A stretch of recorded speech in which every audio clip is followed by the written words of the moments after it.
Hey there. It is the last Friday in August. It's August 29th, 2025, and it is time for the Prospect Weekly Roundup. We do this every Friday at 12:30 Eastern on YouTube Live. My name is David Dayen. I'm the executive editor of the American Prospect. Today, we have with me James Baratta, our writing fellow. James, how you doing? Doing well. How are you, David? I'm great. I'm great. Thank you. Uh, as you know, typically on this live program, we talk about the stories of the week, and one of the biggest stories that has dominated attention all week is President Trump's attempted firing of Lisa Cook, a board member with the Federal Reserve, over an alleged uh, uh, incident of mortgage fraud. It was a criminal referral that was made by the Federal Housing Finance Agency to the Justice Department, and claiming that Lisa Cook committed mortgage fraud, and because of that, needs to be relieved of her duties at the Federal Reserve.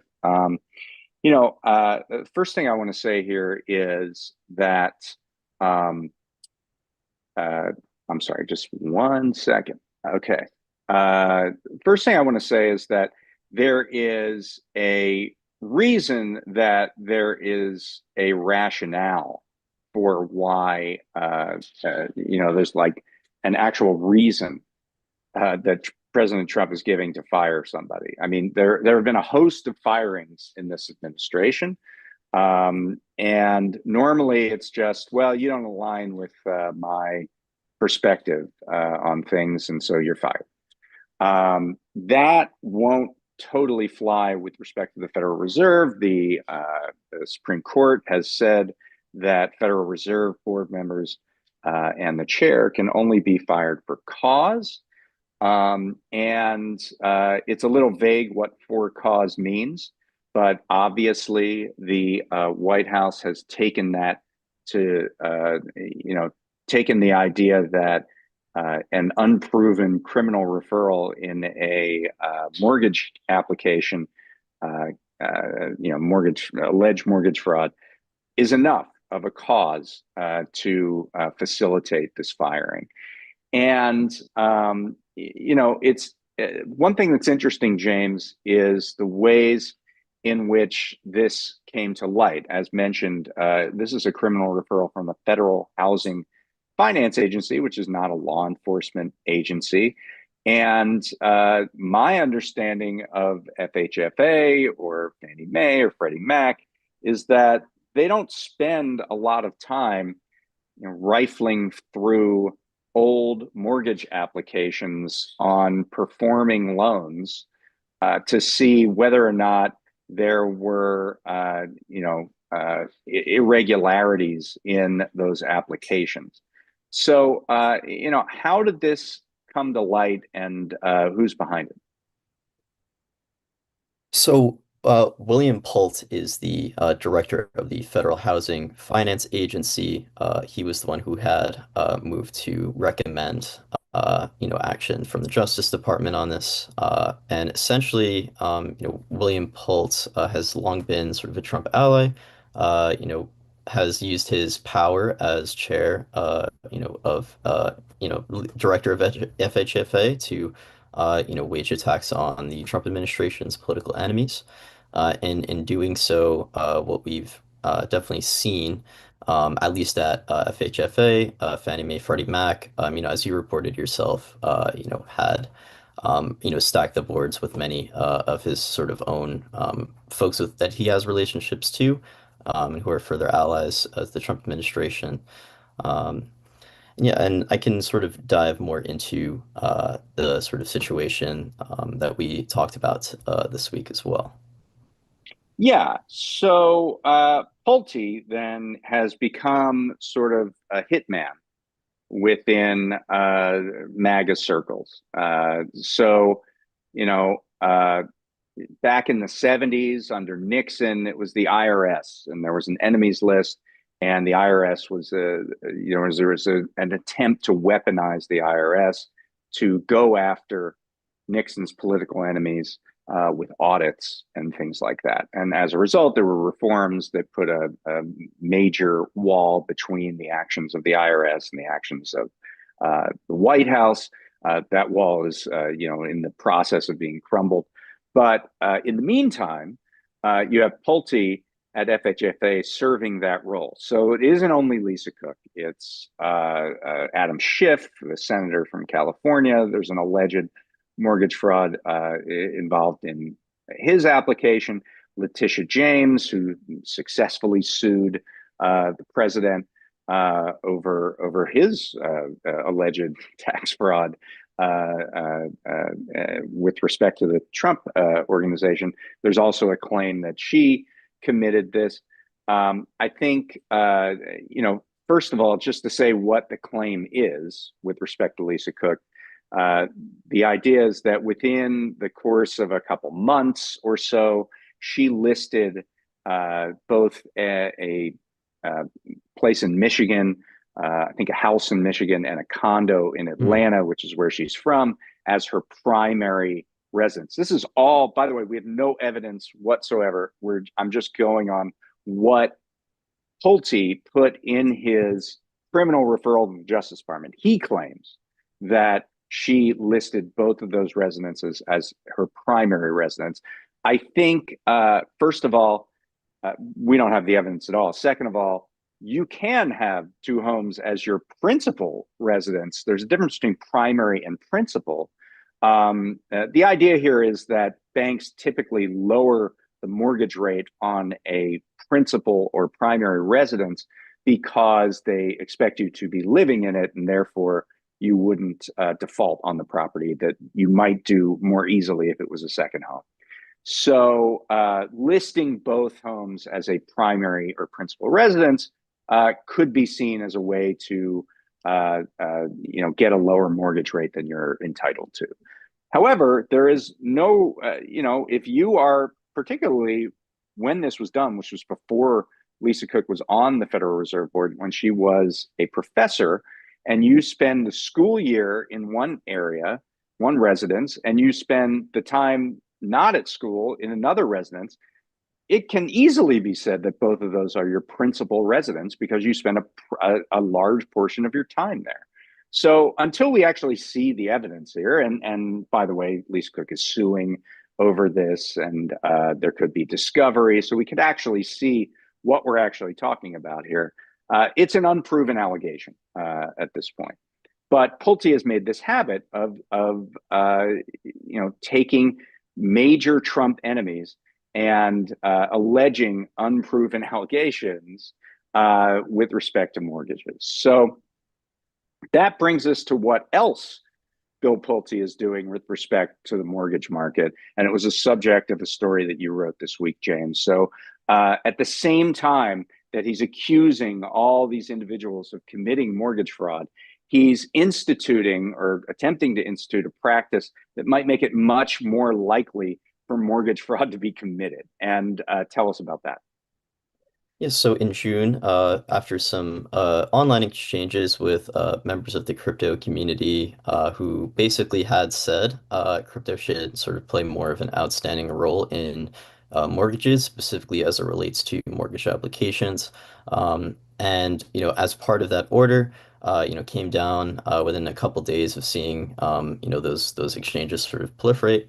And it was, sort of folks that we spoke to were a bit surprised by that just because it does not really follow with the traditional sort of policymaking practices at FHFA.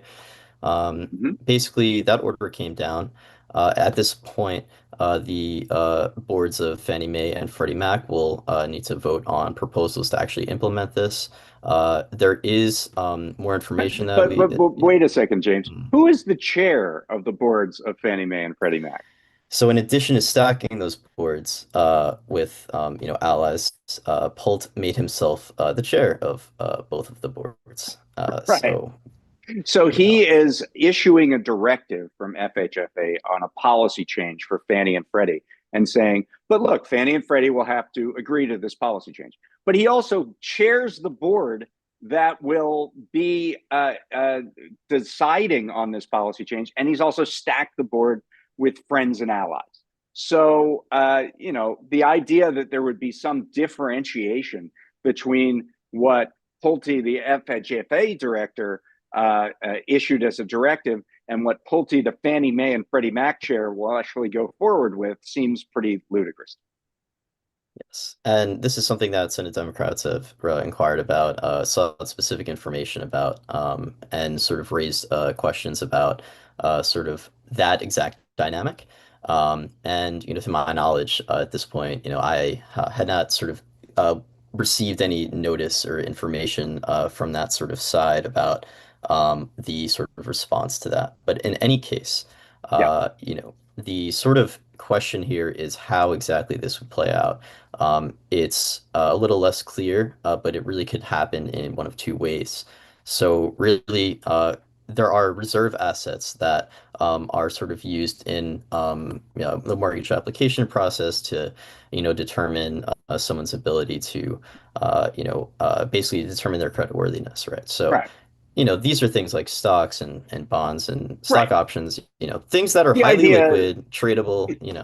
the idea is if you have these reserves and you get into trouble, you get you become unemployed or you have a loss of income, you can always tap these other sources of cash to pay off the loan. So reserve assets is a pretty common part of the mortgage application process. So, the additional sort of part of this is uh, sort of what was described as a more aggressive sort of approach, where basically the crypto assets that somebody has, ownership in, those would be counted toward the sort of debt to income ratio, which sort of qualifies borrowers who are looking to take out a loan for a mortgage. Right. Right. So that would be more aggressive because if it's one thing to say, okay, I have crypto and I could sell that crypto, and if I get into trouble with a loan, that's my reserve asset. It's another thing to say crypto is my income. And so, if I'm taking on $1 million in debt in a home and I have an income of $100,000 a year, but I have crypto, so that crypto could make it $200,000 a year, or whatever it is. And that would be a better ratio for me. That makes it much easier to get a home in that sense.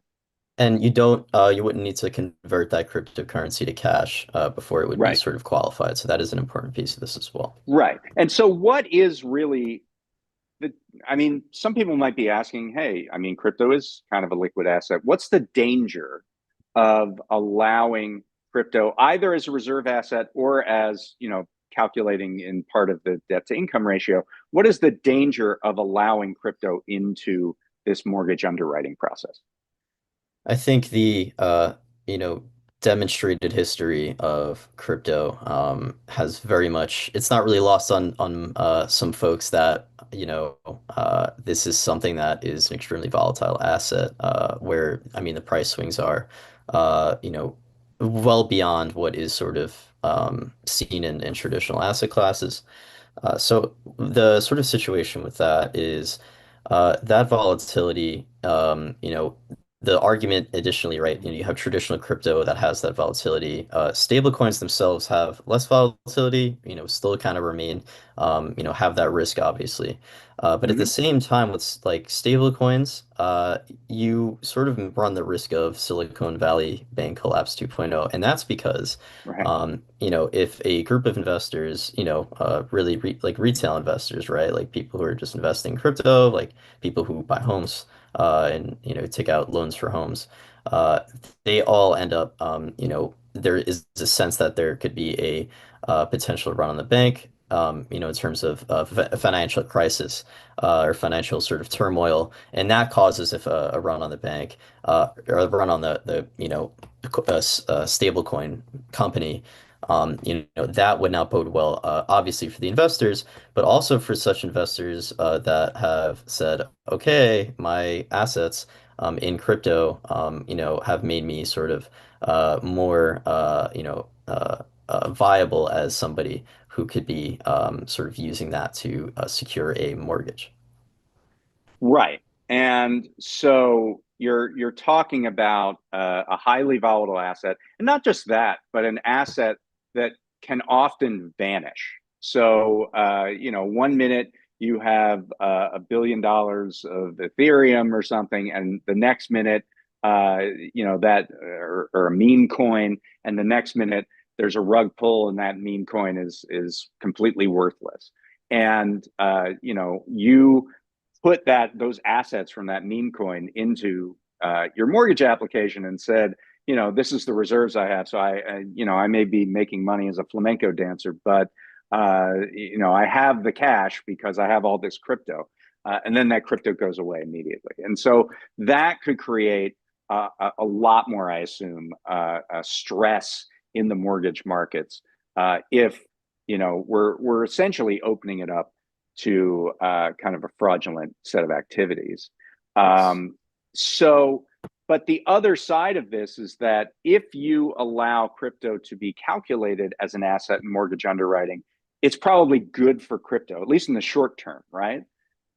Absolutely. That would sort of bring it out of the shadows in a sense, right? Further. And Yeah, in sort of doing that, having, when you look at the tradable, highly liquid assets that are, can already be used as reserve assets, and you look at the price swings of crypto, I mean, it is just very clear difference.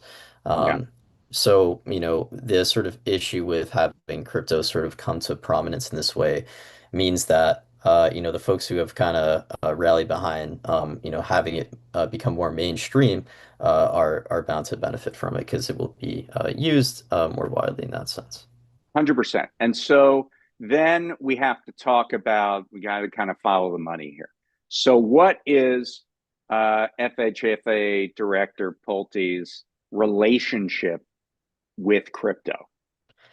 Well, according to a January financial disclosure, he held anywhere between $500,000 and up to, I believe, $2 million in crypto currency and tokens, sort of things related to that, Mm-hmm. shares in Bitcoin mining companies. And that's Um, all up to $25 million of shares in that Bitcoin mining And company, I that believe. alone, yes, and Yeah. that is separate from that. That is the most substantial potential holding there. Because So, at the very least it's $5 million. So we're talking right. about a whole lot of money here.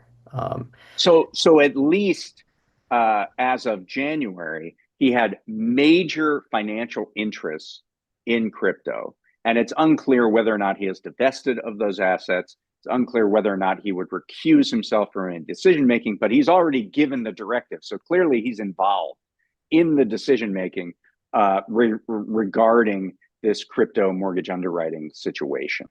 And it sort of doesn't end with him, right? Because we have a whole president and the president's organization that is completely entangled with crypto, correct? Absolutely. And namely among them are Donald Trump and Donald Trump's two sons, Mm-hmm. Donald Trump Jr. and Eric Trump. Eric Trump, and Donald Trump Jr. had co-founded a Bitcoin mining company called American Bitcoin. So basically, Donald Trump Jr. sits on the advisory board to that. Donald Trump Jr. himself is also the among the Web3 ambassadors at World Liberty Financial, which is another decentralized finance crypto firm.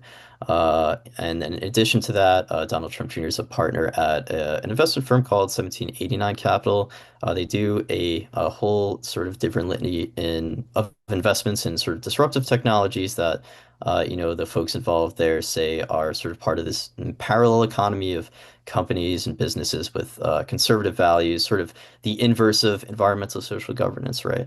Right. And that company, among the many investments it has made, it has invested in two companies and backed them that leverage blockchain technology, which is the bedrock for all crypto transactions that are used.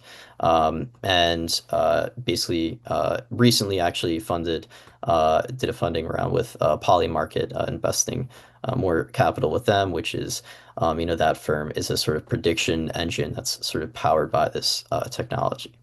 Right. So there's a whole host of these antagonists. I should say, Omid Malik, who is a co-founder of 1789 Capital, also sits on the board of Fannie Mae and will be making this decision on whether to bring crypto into mortgage underwriting.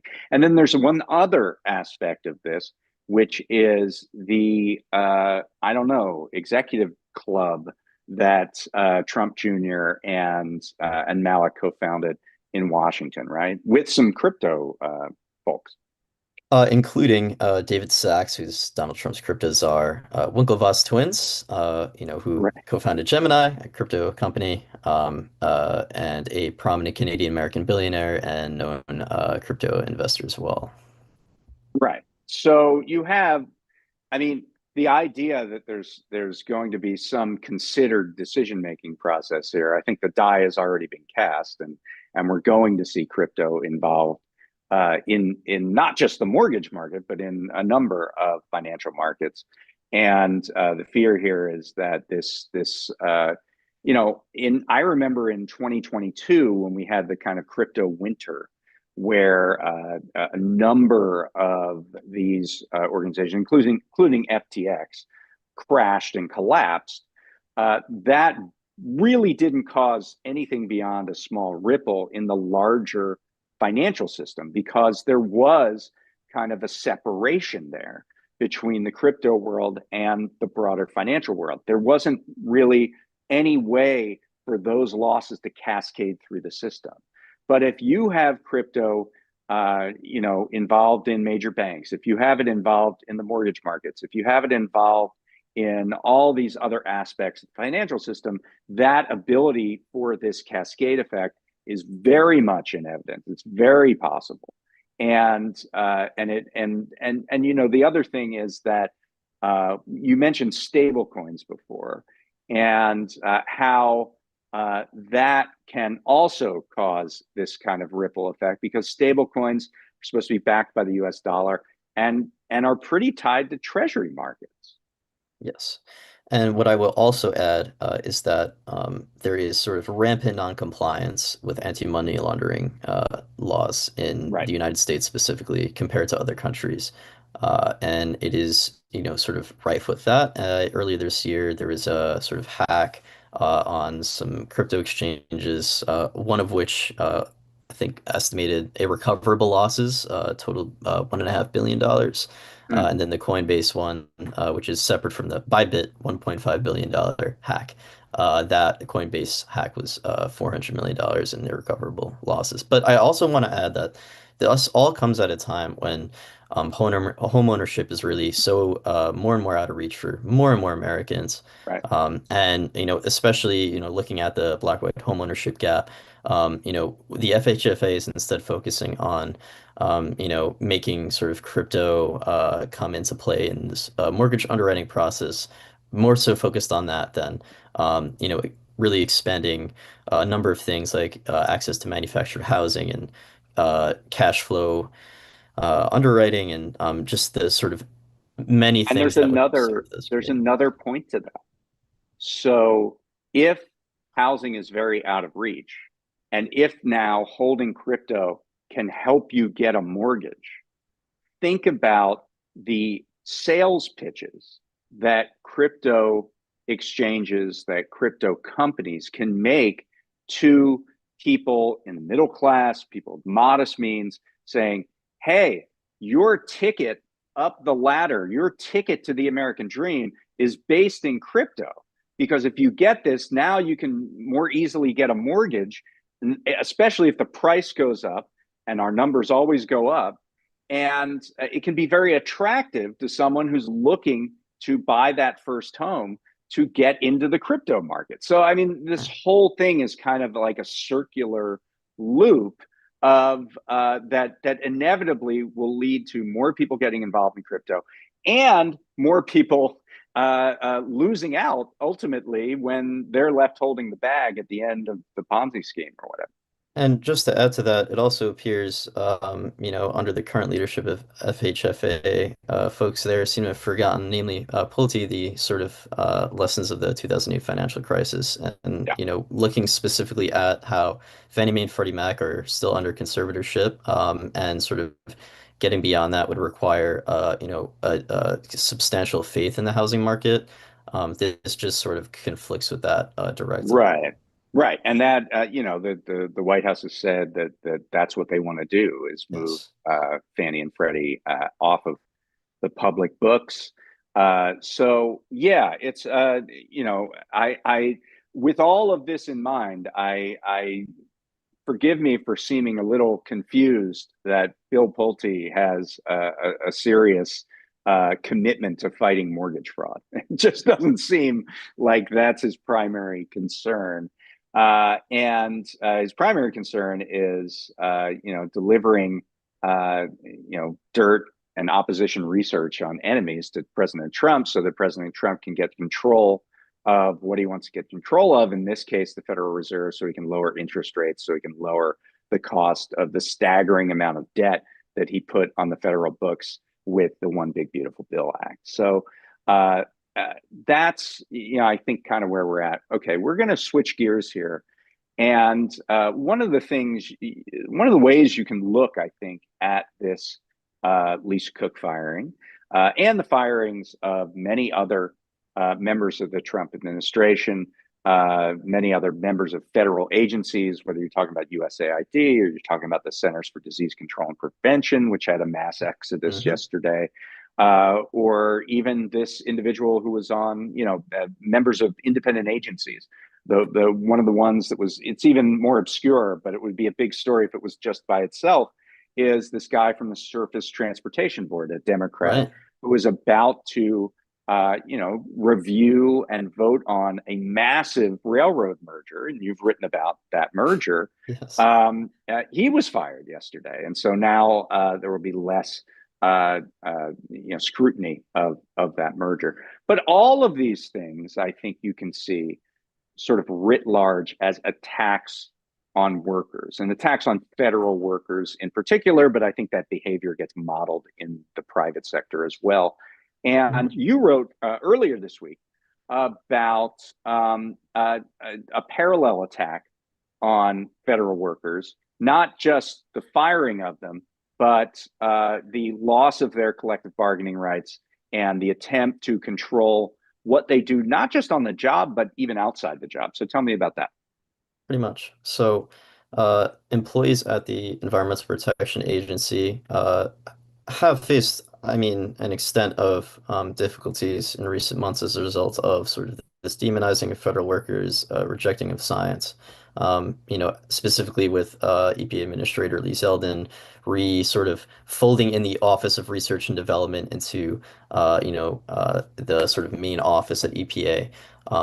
And at this time, really, we're seeing this continued, not only retaliation against workers, for calling this out, sort of the approach that Lee Zeldin has taken as administrator, but also sort of a continued decline in union protections and ability to engage in union protected activities. And that was most recently seen at the EPA because the EPA had sent out initially a letter to elected officials, elected union officials, that they intended to end the collective bargaining agreements with all but one of their unions. The reason they didn't end it with the one union was because of ongoing litigation, but essentially, in that memo, which first, being sent out to elected union officials, was then promptly set out to the entire EPA staff, saying you no longer are entitled to Weingarten rights. If you want to And tell me what those are. so Weingarten rights are basically your right to union representation. If you were, being called for a meeting by your employer, you have the ability to seek and obtain union representation if, there I see. is a cause for potential disciplinary action as a result. Um, I see. so in addition to that, to do anything involved with the union, on work hours has obviously that specifically has been not the case for some time already.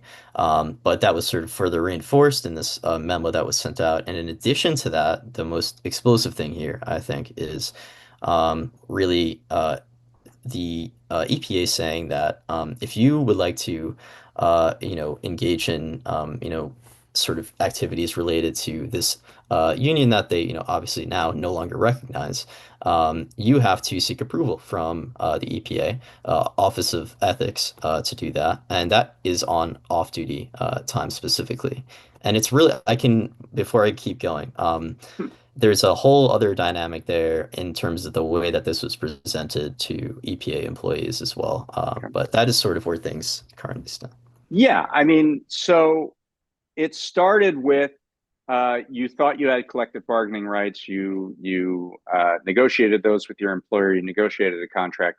Poof, you don't have collective bargaining rights anymore. If you're at the EPA and in one of the most of the unions there, then they say, okay, and obviously on when you're on the clock, when you're at work, you can't engage in any collective bargaining activity. That is arguably illegal under the National Labor Relations Act, although whether federal workers are covered by that, I guess that's an open question. But now it's progressed to, and if you are not at work, you need permission to engage in collective bargaining, protected activity, protected concerted activity in order to go forward. And that is a massive escalation. Can you and just imagine your own employer telling you what you can and can't do when you're not at work. The president of the American Federation of Government Employees Council 238 has, in our interview was sort of explaining that, they've had some contingencies and, since even the first administration, Trump administration, to, take all sort of union related communications off work comms, which, for its part is sort of, the sort of prevailing strategy with sort of union organizing. It's sort of just best practice to do that. In addition to that, though, the um, sort of requiring approval in this case, in that memo, the EPA specifically cited um, uh, U.S. Criminal Code, Section 203 and 205. Basically, what that means is it is, in essence, sort of treating the union that it no longer recognizes as this sort of outside entity that an employee's involvement in as a federal employee could present representational conflicts of interest in the event that they do not approve they do not seek approval for that. Depending obviously on a case by case basis, what the activity is and whether or not EPA sort of deems that to be sort of a violation of that. Just insane. And I mean, I think the subtext here is that Monday is Labor Day, right? So happy Labor Day. You not only do you lose your union, but you can't talk to your union inside or outside the place of business. And it's and this is not the first agency where we've seen this loss of collective bargaining rights. The green light was given a few months ago. Hmm. We've seen several other agencies undergo this shift. I believe when the VA unions were decertified, effectively decertified, or Hmm. allegedly decertified, however you want to say it, that was at a snap 400,000 workers losing their union representation, which is something like 2 to 3% of all union members in the United States. An absolutely massive number, a massive percentage of union representation in the country in a snap by the Trump administration, losing their collective bargaining rights. And I think this is part of a larger situation where Trump has directed his ire and his attacks at the sources of worker power, yes, but also just sort of democratic power writ large, whether you're talking about the media, whether you're talking about higher education, whether you're talking about whatever. These are places, whether teachers and professors that tend to be a little more democratic in their orientation, and the attempt to crush the sources of democratic power is something that is never reciprocated when Democrats are in office. That's sort of a personal pet peeve. All right, so that was a really shocking story that they would go to those kind of lengths, and maybe this is going to be a crass kind of segue, but it is right before Labor Day. We're going to have more Labor Day pieces on Monday, so come back to the site for that, including one by James, including one by myself. And we're running over the weekend a Labor Day promo. Some of you may get our magazine, our print magazine of the American Prospect. And if you don't, we are running a promo where you get 1 year of our issues at half off. So $30 for the year, you get a whole year of our 6 issues at the American Prospect. All you have to do is use the promo code LABOR at checkout. And there's in the chat, you'll see a link to how you can subscribe. You can do gift subscriptions. You get them for a friend if you're a fan of the Prospect, and you think a friend of yours might be off as well. You can do that as well, and get those gift subscriptions for half off.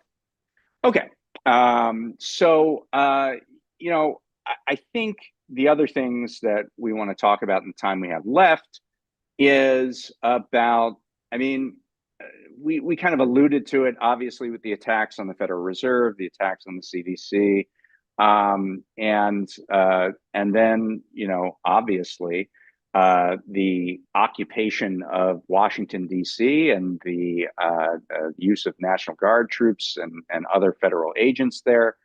I don't want to even give it a cute nickname like Authoritarian August or anything like that, but we are seeing an escalation of really dangerous and disturbing tendencies on the part of this administration to consolidate power, not just against the opposition party, but against the entire country and anyone who might stand in their way. And we're seeing this reticence on the part of not just national Democrats, but also corporations and other institutional actors out there to dissent in any way against this. In fact, they're colluding, collaborating, lining up, aligning with the wishes of the Trump administration. I wanted to get your thoughts about this. This is a really dangerous time. I think we need to be honest about the crisis of democracy that we're facing right now. And I was wondering what you think about it. Just think, really it is a critical time for sort of so many different efforts around the country to kind of reclaim that democratic control that is sort of being whittled away in many different spaces. And among them, the labor movement, right? Like just seeing what's happening at the federal level as well.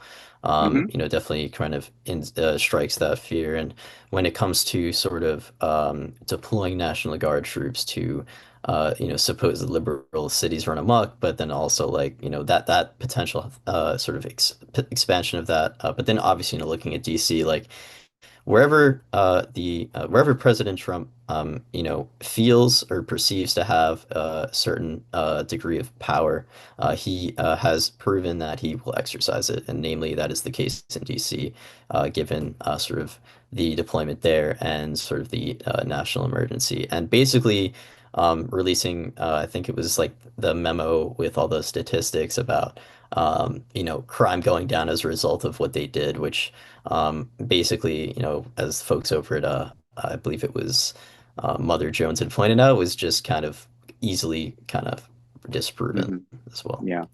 I think people tend to maybe discount the seriousness of the situation because of how ridiculous it is sometimes. When you see National Guard troops in camouflage, but also with a bright orange penny over them because they're picking up trash at the National Mall.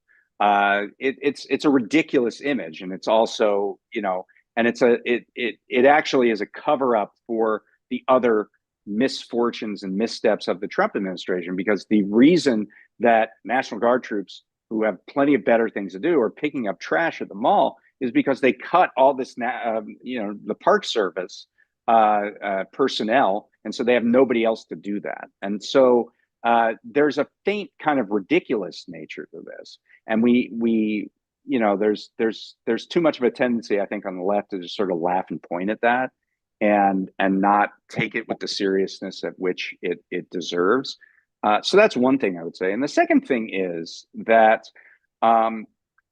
it's a very strange descent into authoritarianism in that the autocrat at the top is wildly disliked. And now, it is certainly the case through history that autocrats become disliked over time. It's more rare when they're disliked at the moment that they are ascending into an authoritarian position. And my sense is that pushback on this president has historically been pretty successful. This is a president that kind of pushes the boundaries, sees where he can take things, how far he can take things, and when he gets pushback, he goes, back to his previous position. And he hasn't needed to do that because he's not getting enough resistance. He's not getting any resistance in many cases to the kinds of things that he is doing. And I think that's been a failure, not just of institutional actors, whether you're talking about corporate America or whatever, but a failure of the opposition party. And, the fact that people have had to figure out pretty much on their own that deployments of military into American cities is a bad thing, that people have had to figure out on their own that an economy that's based on sort of crony capitalism and personalist whims of the president is a bad thing. It's really shocking how much Democrats and other institutional forces have shrunk in the face of someone who, like the Wizard of Oz, is really just 5'2" when you pull back the curtain. Absolutely. Yeah. I think even with the deployment of military and National Guard, in the event that sort of, the National Guard itself or some sort of body with the armed forces engages in sort of anything beyond what they're mandated to do would be a violation of the Posse Comitatus Act, Right, which to an extent, which I will mention, I did a print piece on surveillance at the border and beyond, and right.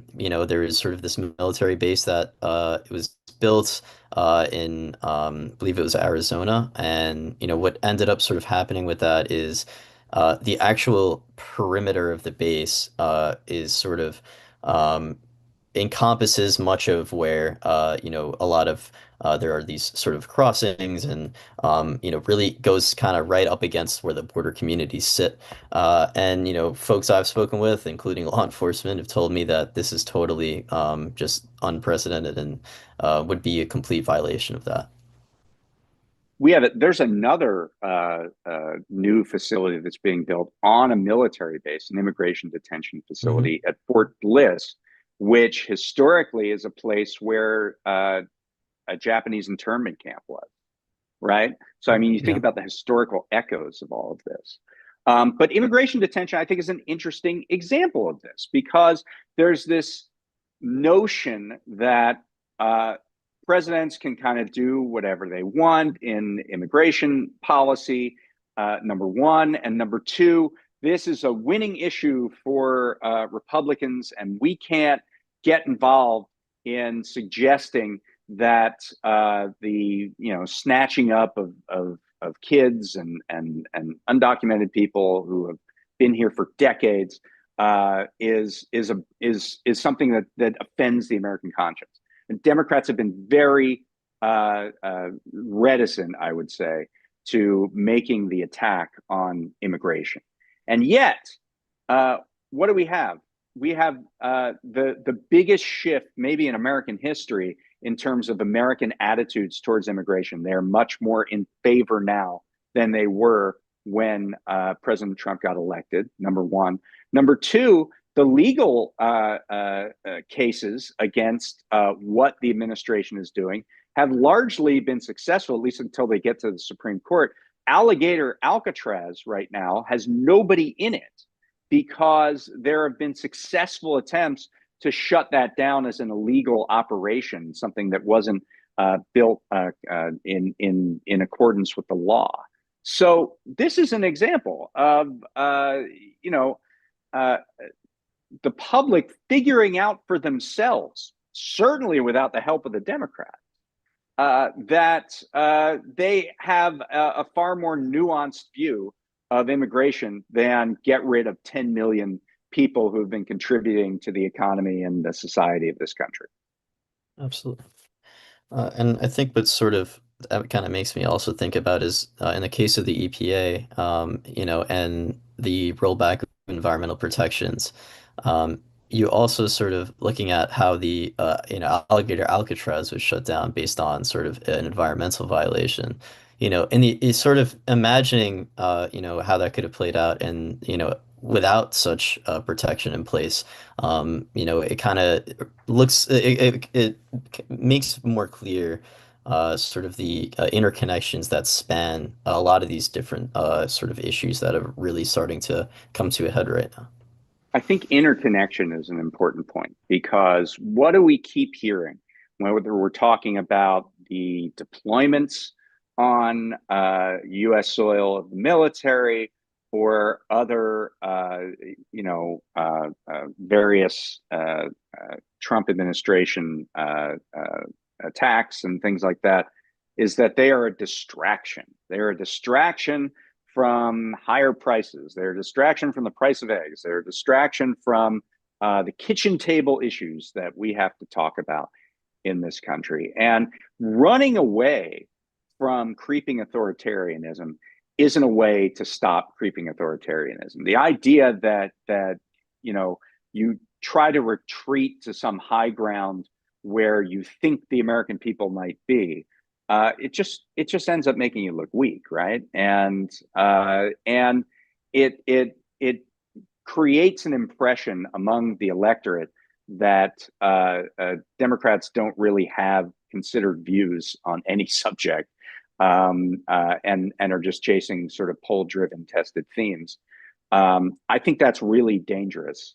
This idea that it's that everything is a distraction from the things you want to talk about. You kind of like in I guess I'll give a weird analogy to stand-up comedy. In stand-up comedy, if you're doing a routine and somebody falls on the floor in the audience, you don't just ignore that and continue to do your routine about airplane food. You have to address what's in the room. You have to be in the room and riff off what is happening to everybody that everybody just experienced. And it's the same thing in politics. You can't just ignore the issue that is staring you right in the face. You have to make an argument about it, and it's because, as you say, these things are connected, right? I mean, talk more about that. The idea that we don't live our lives in isolation, where we can only talk about either the price of eggs or immigration policy or this or that or the other thing. I think a lot of it has to do with, shifting away from sort of reacting to things that are, potential threats and, very sort of prominent threats to sort of democratic control and, and just democratic liberal democracy in a sense, right? Mm-hmm. And, I think what it really comes down to in that sense is, um, you know, speaking from a point of understanding and curiosity and good faith and actually getting ahead of these things and not being like, oh, we basically are now addressing this because now it's kind of fallen on our laps, as opposed to Right. saying, this has been an issue and even as the situation changes, there's things that can be done innovatively and thoughtfully to enshrine more protections for immigrant communities to sort of make the process for pathways to citizenship more efficient. And that stretches also into the question of affordability as well. Getting out ahead of the sort of sources of these many sort of pocketbook issues that have continued to be on the front of all Right. Americans' minds. I mean, I don't think you have to say you have to choose one or the other. You Right, know, it's not like you have to either talk about the thing that's happening in DC uh, or view that as a distraction and move on to affordability concerns. You can talk about both. Like right, there's no reason right. to pick and choose here. And so, in the 10 minutes we have left, I know that you have been doing some preliminary reporting about one facet of affordability, which is obviously very important, and that is electricity. We have seen the electricity rates in this country spike anywhere from 10 to 25%, maybe even more in some communities. And I think it's hard to sort of disaggregate what is at play here. What are the reasons for this price spike? There are a lot of reasons that you could relate to maybe Trump's management of the economy. You could also relate a lot of reasons to the buildup of data centers and other AI adjacent facilities that have a massive need for energy. But there are also other factors that aren't being talked about, and I wonder if you could talk about some of your preliminary findings there. Mhm. And some of those factors have been quite long-standing. You have when it comes to the case of electricity and power generation, investor-owned utilities. Whenever they go to a public service commission, public utility commission, to say, hey, we need to increase rates for X, Y, and Z. 9 times out of 10, it is sort of kind of rubber stamped and moved along. And obviously there's sort of this presentation of this is why we need to do this. Here's the evidence, here's the analysis, here's the sort of, supposed kind of Right. in-depth understanding of why this is the case. But then when you think about how one of every $10 that a utility, IOU will make goes into shareholder pockets, it kind of begs the Right. question of how much of money is being lost that could be reinvested, not only to lower energy costs, and make much needed grid upgrades and not relying on traditional infrastructure that it's like driving a beater car that you've had for years that and kind of pushing it past 300,000 miles as opposed to being like, okay, maybe it's time we get a new car. Um, Hmm. so I guess, part of that is also that reinvested money that, is kind of just going into the, executive pockets and, shareholder sort of end of things.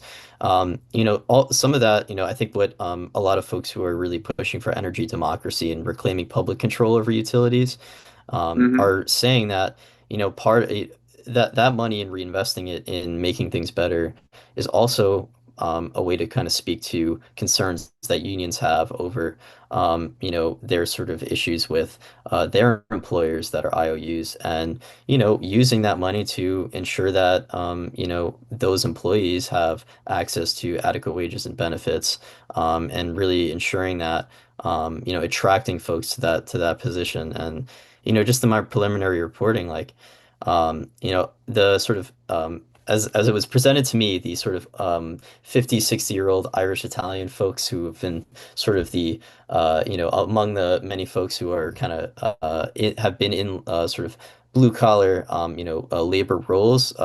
There's more and more now folks from very many diverse backgrounds who are sort of beginning to enter this workforce at greater numbers. And in together, all of those voices really, have to have a say in sort of their ability to have, access to these sort of basic things. And, I think part of that all, it's sort of been a challenge for some of the folks who are really pushing for, public control.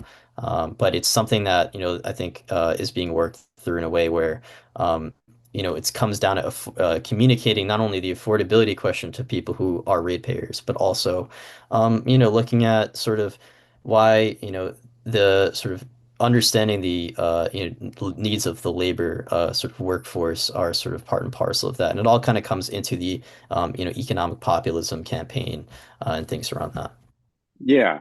I mean, I think that we need a much better understanding of public utility commissions and their role and their responsiveness to the public, which is sorely lacking right now. I mean, these are elected officials in many states, and yet they seem to have a deferential relationship to not just utilities, but the companies and the consultants that push pro utility messages when Hmm. they're talking about how they have to recover investments through increasing rates on ratepayers.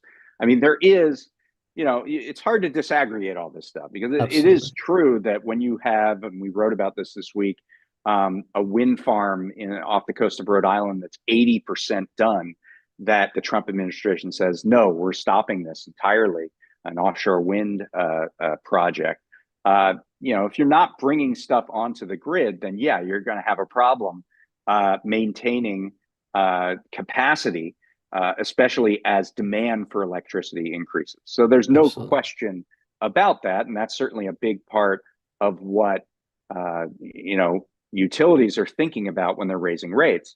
Hmm. Certainly, the demand side of that equation also important with new data centers and just generally increases in energy demand, particularly because of climate change, which we never Yes. talk about, right, in the course of this. But if you have more people using their electricity at more hours of the day and their air conditioning, you're going to have more demand for electricity. So certainly those things are important. But I think Absolutely. that even along those, even if you grant that, we don't have enough of a sense of what really goes into these calculations that public utility commissions make. They are, even though they are elected, they seem somewhat apart from the public, and they make decisions that end up harming consumers and ratepayers tremendously. And we're seeing that right now. And my question is, how long is it going to take before there's an actual backlash here? Because we're seeing rates increase twice the rate of inflation. We're seeing rates increase to levels that we haven't seen them accelerate at this level in some time. Absolutely. And it is especially true, in a number of places where, electricity rates are higher than other parts of the country, looking at even Milwaukee, for example.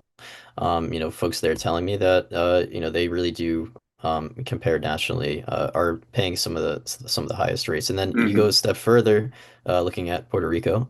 In Puerto Rico, the folks there, repairs are paying the highest electricity costs, and there is a entire dynamic there that we do not have the time to get into today.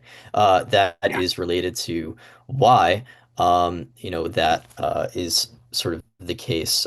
But in a sense, in terms of resisting that, it really sort of comes back to seeing sort of where the sort of weak spots are in this sort of threat that is really kind of pushing up in all these many different factors that are pushing up prices Right. for electricity. Well, we're going to be continuing to talk about that and write about that and report on it. James Baratta, writing fellow at the American Prospect, thank you for being here today. As you know, we do this every Friday at 12:30 Eastern, 9:30 Pacific. You will be able to catch video of this if you want to check it out later. Tell your friends. We'll put this on the website at prospect.org, which you can visit every day for our spectacular coverage of ideas, politics, and power. I want to thank you for being here. Come back every week. We do this every Friday. And thanks a lot for your time and have a great weekend.